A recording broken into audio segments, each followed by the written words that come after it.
اصلا آمدن بیرونم کردن گفتن دیوار سرت خراب میشه. ما کجای دنیا هستیم وحید؟ ما کجای دنیا هستیم وحید؟ ما کجای دنیا هستیم؟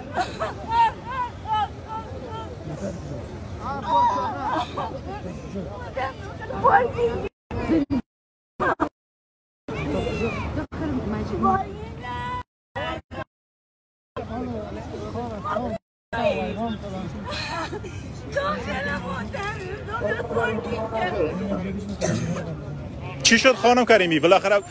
مرا با زور از داخل چی پلیسا سرم حمله کردن. یکی چوب گرفتن، یک زن پلیس آوردن مرا کشیدن و دیوار داشت خراب میشد. میگفت تو اگر نه بیرون دیوار زیر و دیوار خراب کردن. ما کجای دنیا استادیم؟ فقط از یک ذهن ویران و مریض خرابی میایم.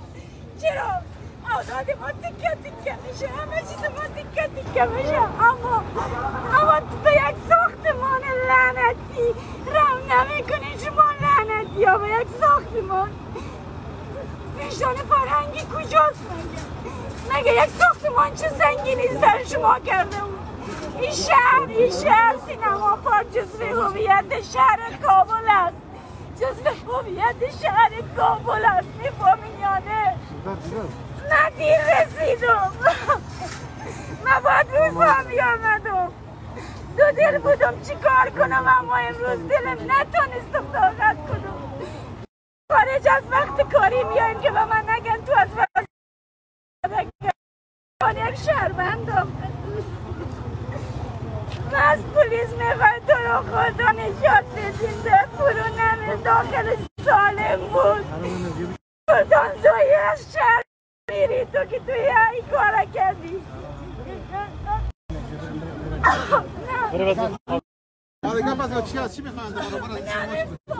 چی جور بکنن؟ نمیدونم. با افغان فیلم مشوره شده؟ نه من رفتم 3 بار شارمانی دیدم، در دادم ازش خواهش کردم چون خانمشم میشناختم، خانمشم واسطه قرار دادم. گفتم تمام پارک مال شما، سینما رو به ما بدین، سینما رو به ما بدین، من براتون آید میسازم. من میتونم چون تخصصم است، من این رشته دکترا دارم. من افغان فیلم زنده کردم اما برای مسخره کرد. گفت بیبی جان ما پلانای کلان داریم. این پلان کلانش هست، این پلان کلانش هست. شما آماده بودین که نگذاریم با پلیس و شما بیرون کرد؟ پلیس مرا به زور بیرون کرد.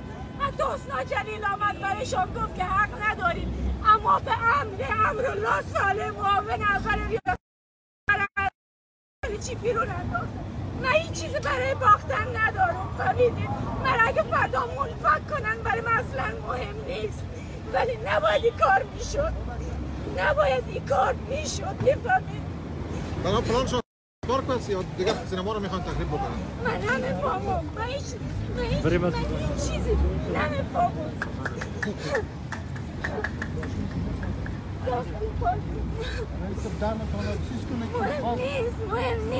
مهم نیست. اقدام بعدیش ما چی خود بود؟ چی میکنیم؟